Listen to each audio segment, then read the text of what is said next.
wabarakatuh. Waalaikumsalam warahmatullahi wabarakatuh. Apa kabar anak-anakku? Alhamdulillah luar biasa. Allahu Akbar. Alhamdulillah hari ini kita akan mulai pembelajaran di periode kedua ya. Di pembelajaran kedua maksudnya ya. Nah, yang mana hari ini kita akan belajar melanjutkan ke pembelajaran untuk apa lebih hikmahnya pembelajaran ini. Silakan ketua kelas untuk memimpin doa. Siap, sebelum belajar mari kita membaca doa. Bismillahirrahmanirrahim. Alhamdulillahirabbil alamin. Rabbighfirli amin. Assalamualaikum warahmatullahi wabarakatuh. Akan mengecek kehadiran kalian. Bapak akan menyebutkan nama kalian masing-masing ya. Alisa Iskandar, sakit ya? Ada suratnya nggak? Di hadapan? Ada suratnya? Ada, oh siap. Nanti dikasih ke Bapak ya. Andika Pratama, Anjani, Hafiz Ansori, hadir. Iya. Berarti yang tidak hadir 2 orang ya. Nanti suratnya kan dikasih ke Bapak ya. Selanjutnya, yuk silakan kalau ada sampah dibersihkan, kalau nggak ada kita teruskan ya. Berarti semuanya bersih ya. Terima kasih anak-anak ya, anak bersihkan sebagian daripada iman. Kemudian karena apa Indonesia ini merupakan negara yang istilahnya tingkat polusinya tertinggi di dunia ya, makanya kita sebagai warga negara Indonesia sebagai pelajar harus tetap menjaga lingkungan. Dengan cara apa? Dengan cara yang paling pokok adalah apa? Jangan buang sampah sembarangan dan selalu menggunakan barang-barang yang ramah lingkungan. Itu ya. Dan selanjutnya kalian juga dalam mengikuti apa? Pembelajaran sejarah budaya Jepang harus tetap semangat. Semangat ya. Semangat. Ya. Sekarang untuk memupuk rasa cinta kita terhadap tanah air, mari kita menyanyikan lagu wajib nasional ya. Lagunya adalah sesuai dengan sekarang mendekati 17 Agustus. Judul lagunya adalah 17 Agustus apa? Hari Merdeka.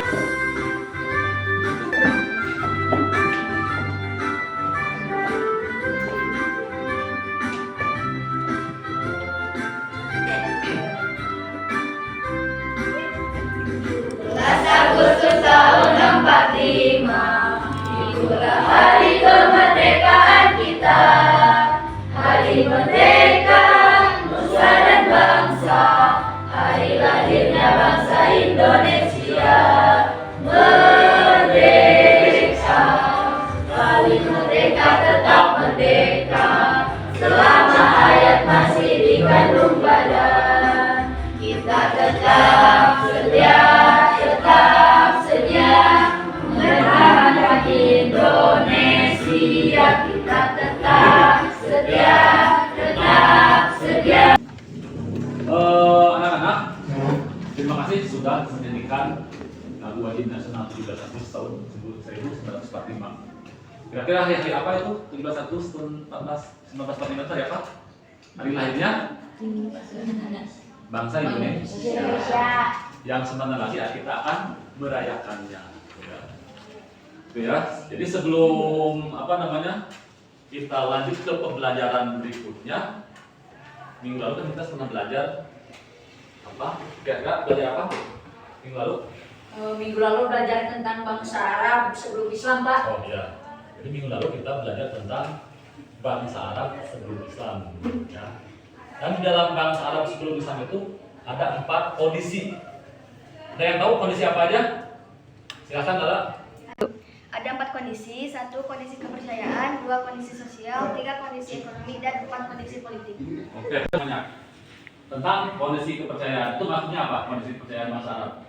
Ada yang tahu? Silakan. Ya. Kondisi kepercayaan bangsa Arab pada Islam adalah mereka menyembah berhala, Pak. Oh, terima kasih, bagus sekali jawabannya. Tepuk tangan untuk semuanya. Nah, sekarang nih pretest ya. Silakan buka WA masing-masing ya. Silakan buat ya HP-nya. Bapak kasih waktunya 5 menit ya. Jadi pretestnya digunakan untuk mengukur sejauh mana kalian menguasai materi ini sebelum ke materi berikutnya. Oke, udah selesai ya. Nanti jawabannya Bapak akan hasilnya akan Bapak share di grup ya masing-masing. Nah, sekarang Bapak akan menayangkan beberapa gambar ya. Nanti kalian bisa menerka atau menjelaskan. Kira-kira ini gambar apa nomor 1? Itu sepertinya gambar buah hiro, Pak. Berarti gambar buah hiro ya. Bagus sekali ya. Bukan untuk wanita. Jadi buah hiro ini merupakan tempat turunnya wahyu pertama ya. Dan tempat Nabi Muhammad bertanus, misalnya kayak bersemedi ya. Bersemedi bukan bersemedi dalam tanda negatif ya.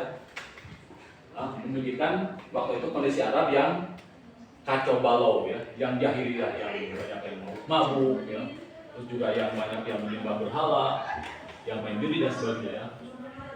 Terus di tempat ini juga menjadi tempat bertemunya Nabi Muhammad dengan malaikat Jibril. Kemudian gambar kedua ada apa? Yang tahu? Gambar apa? Itu gambar orang sedang disiksa, Pak. Oh, itu gambar sedang orang disiksa. Ini ya, jadi para pengikut Nabi itu waktu pertama itu mendapat siksaan keras ya. Jadi keimanan kita keimanan akan selalu menghadapi penyiksaan. Ya, resiko keimanan adalah menghadapi ancaman fisik maupun psikis ya. Macam-macam siksaan yang diterima pengikut Nabi ya. Itu merupakan gambaran kerajaan Islam Arab sebelum Islam ya. Kemudian yang nomor 3, ini kan gambar apa? Itu gambar bendera tauhid, Pak. Gambar bendera tauhid. Oke, tepuk tangan untuk teman kita. Nah, ini adalah Nabi mengajak pengikutnya untuk menyembah Allah dan Nabi mengajak untuk mentauhidkan Allah Subhanahu wa taala. Kemudian nomor 4, kira-kira berapa nih? Ya, gimana? Berhasil? Oh ya, itu. Kemudian sekali tepuk tangan untuk teman kita. Pada waktu itu ya di Arab itu ada perbudakan, jadi semua manusia itu ada perbedaan gitu kan ya, ada hamba sahaya, ada kelompok misalkan yang jadi orang kaya, orang miskin dan sebagainya ya. Itu di zaman Rasulullah. Jadi ketika datang Rasulullah itu semua manusia sama di Allah, di mata Allah. Yang membedakan hanyalah ketakwaan awalnya ya. Sebenarnya dari gambar ini ya, kira-kira ada hubungannya nggak dengan pelajaran yang kita pelajari? Kalau melihat dari gambar-gambar tadi sepertinya menceritakan tentang dakwah Rasulullah di Mekah, Pak. Dakwah Rasulullah di Mekah. Oke, tepuk tangan untuk Arfan ya. Ini dan jadi kita hari ini kalau kemarin kita belajar tentang Islam, apa Arab sebelum Islam ya. Yang kondisinya telah kembali kita pelajari sekarang, berarti pelajaran yang akan kita materi yang akan kita pelajari adalah dakwah Rasulullah di Mekah. Kira-kira ada pertanyaan untuk ini? Saya, Pak. Gimana, Pak? Apa maksud Rasul dakwah di Mekah, Pak? Oh, maksudnya ya. Maksud Rasul dakwah di Mekah. Bagus sekali pertanyaannya ya. Berarti apa misi Nabi Muhammad ketika dakwah pertama kali di Mekah ya? Ya, kita catat dulu ya, catat dulu. Kemudian ada yang lain pertanyaannya? Gimana? Kapan Rasul diperintah dakwah? Oh ya, berarti kapan Rasulullah diperintah dakwah? Berarti 2 ya. Ada lagi? Katakanlah. Oke, berarti prioritasnya ya. Bagus sekali pertanyaan. Ada lagi? Mengapa dakwah Rasul pertama kali di Mekah ditolak? Oh ya, mengapa pada saat Nabi pada saat pertama Nabi Muhammad dakwah di Mekah itu banyak yang menolaknya, bahkan banyak yang disiksa. Oke, untuk menjawab pertanyaan-pertanyaan ini ya, silakan ya kalian bergabung di grup kalian masing-masing ya. Dan sebelum sebelum kalian berdiskusi, mari kita saksikan video pembelajaran berikut ini. Ya, saksikan dulu ya.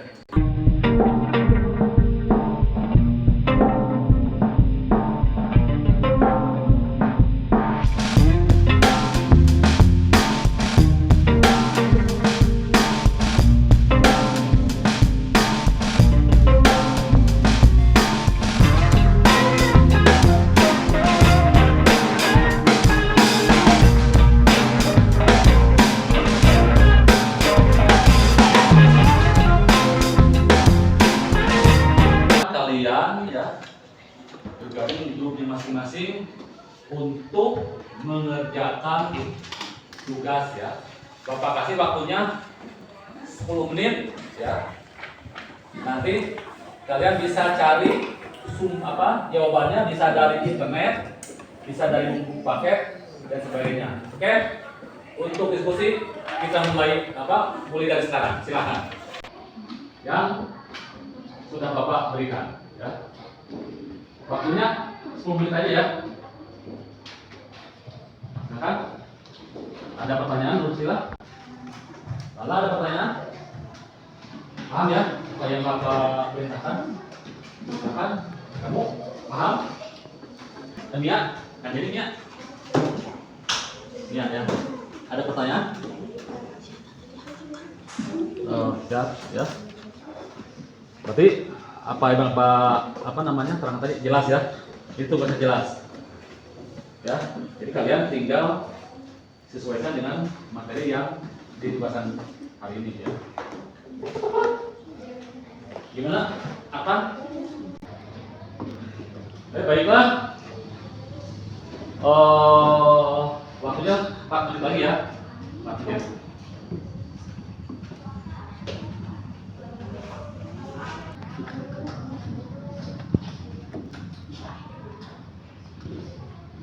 Tiga menit lagi. 3 menit lagi.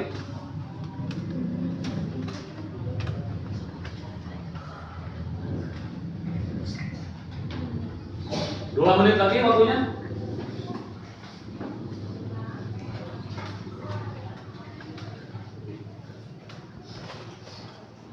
Oke, waktunya habis ya.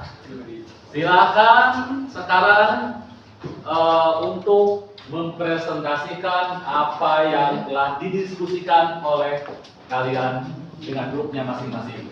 Siapa yang akan mulai? Arfan dulu. Saya. Ya, siap. Silakan ke depan. Silakan anak-anak, silakan.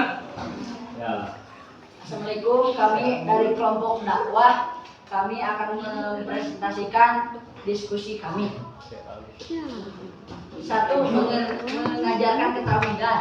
Masyarakat Arab jahiliyah meyakini berbagai tuhan, politeisme, seperti menyembah berhala, menyembah bulan dan bintang, menyembah jin, roh, dan arwah nenek moyang. Ajaran yang tidak sesuai dengan ajaran Islam. Nabi Muhammad SAW mengisahkan Allah SWT. Tidak ada Tuhan selain Allah. Tidak beranak dan diperanakan. Begitu juga dengan kebudayaan Arab pra-Islam sangat dipengaruhi oleh mitologi dan ajaran-ajaran sesat lainnya.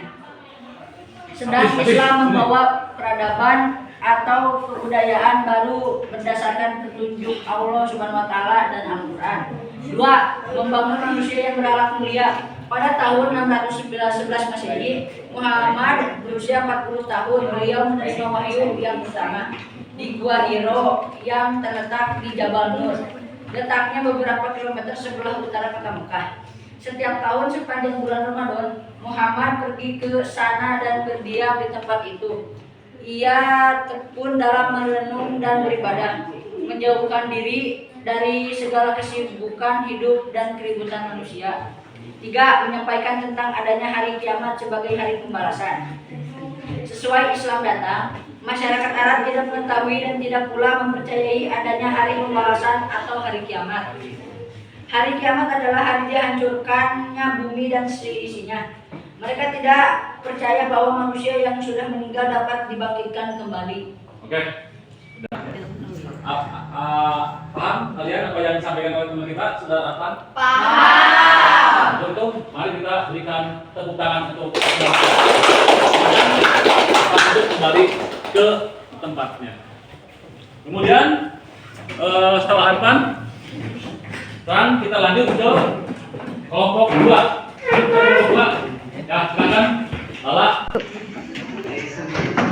Siapa kelompoknya, anggotanya disebutkan. Perkenalkan, saya dari kelompok prioritas. Ketua saya dari anggota Lena, Akbar, dan Ayu. Di Mekah, Nabi Muhammad memiliki beberapa misi dakwah yang pertama berikut adalah beberapa di antaranya. 1. Mengajak kepada tauhid. Misi dakwah utama dari Muhammad di Mekah adalah menyampaikan ajaran tentang keesaan Allah atau bertauhid. Dia menyuruh kaumnya agar meninggalkan penyembahan kepada Allah dan menyembah Allah yang Maha Esa. 2. Mengajarkan menolong dan menolong perilaku yang baik. 3. Menyebarkan kemanusiaan. Nabi Muhammad menyampaikan pesan bahwa semua manusia adalah sama di hadapan Allah, tanpa memandangkan perbedaan suku, ras, atau status sosial. Ia menolak kezaliman dan mendukung hak-hak asasi manusia. 4. Menentang sistem sosial yang buruk. Nabi Muhammad menentang praktik-praktik buruk dalam masyarakat Mekah seperti penindasan kaum perempuan dan praktik penindasan. 5. Meningkatkan amal akhirat. Nabi Muhammad meningkatkan melakukan kebaikan dan beribadah kepada Allah. 6. Memperkuat hubungan dengan Allah melalui ibadah. Nabi Muhammad mengajarkan ibadah-ibadah seperti sholat, puasa, zakat, dan haji sebagai cara untuk mendekatkan diri kepada Allah dan menjaga hubungan yang kuat dengan Allah. 7. Menyampaikan wahyu Al-Quran. Salah satu misi utama Nabi Muhammad adalah menyampaikan wahyu Al-Quran yang merupakan pedoman hidup bagi umat manusia. Al-Quran mengandung petunjuk hidup, hukum, dan ajaran-ajaran moral yang menjadi landasan hukum hidup. Oke, terima kasih. Ada? Paham nggak yang main Lala? Paham ya? Oke, kalau begitu kita berikan aplaus untuk teman kita Lala dan kawan-kawan. Oke, terima kasih. Sekarang lanjut ke kelompok 3. Perkenalkan, kami dari kelompok 3. Saya ketua dari kelompok 3. Nama saya Alifeni Nurjana. Saya Ria Sakabila. Saya Nina Raja. Saya Yusuf Kabian. Saya Rangga Pratama. Saya akan berdiskusi mengenai perintah dakwah. Nabi Muhammad menerima perintah dakwah untuk menyampaikan ajaran Islam di Mekah. Ketika beliau menerima wahyu pertama dari Allah, peristiwa ini terjadi pada tahun 611 Masehi di bulan Ramadan. Saat itu Nabi Muhammad tengah berada di Gua Hiro di lereng gunung terdekat Mekah. Wahyu pertama itu datang dalam bentuk pemerintah membaca Iqra dan dicocokkan dalam surat Al-A'la ayat 1-5. Allah berfirman, Bismillahirrahmanirrahim. Iqra bismi rabbikal ladzi khalaq, khalaqal insana min 'alaq. Iqra wa rabbukal akram, alladzi 'allama bil qalam, 'allamal insana ma lam ya'lam. Artinya, bacalah dengan menyebut nama Tuhan yang menciptakan. Dia telah menciptakan manusia dari segumpal darah. Bacalah, dan Tuhan yang Maha Pemurah yang mengajar manusia dengan perantaran kalam. Dia mengajarkan kepada manusia apa yang tidak diketahuinya. Setelah menerima wahyu pertama ini, Nabi Muhammad diangkat menjadi Rasul dan diamanahkan untuk menyampaikan ajaran Islam kepada umat manusia. Dakwah beliau dimulai di kota Mekah dan berlanjut selama lebih dari 1 dekade sebelum hijrah ke Madinah pada tahun 622 Masehi. Setelah penentangan dari pemimpin suku Quraisy dan pemuka masyarakat Mekah. Oke, terima kasih. Ada pertanyaan? Teman-teman lainnya? Paham? Yang ditanyakan oleh teman kita? Paham ya? Paham. Berarti kita berikan aplaus untuk kelompok 3. Terima kasih. Kelompok 3. Silakan. Akan tampil presentasi dari kelompok terakhir ya, kelompok 4. Silakan maju ke depan.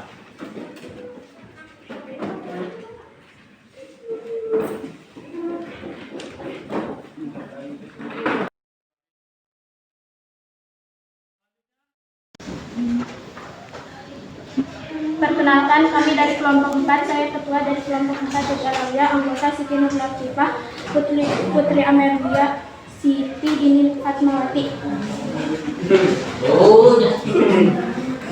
Beberapa faktor mereka menolak keras ajakan Muhammad adalah ketakutan kehilangan kekuasaan ajakan Muhammad. Mereka menganggap bahwa mereka mengakui kekuasaan Muhammad. Mereka menganggap bahwa dengan mengikuti ajaran Muhammad mereka telah tunduk kepada Nabi Muhammad dan Bani Hashim. 2. Hilang status sosial. Masyarakat Quraisy saat itu hidup dalam kelompok status sosial atau kasta. Ada kaum wanita dan ada kaum budak. Mereka yang dimiliki seorang adalah golongannya yang berkata dan mereka diperjualbelikan dan hak sebagai manusia tidak dihargai sama sekali. Para pembesar Quraisy memiliki sosial yang mereka sebab derajat manusia adalah sama yang membedakan di sisi Allah. Hilangnya pedagang kafir.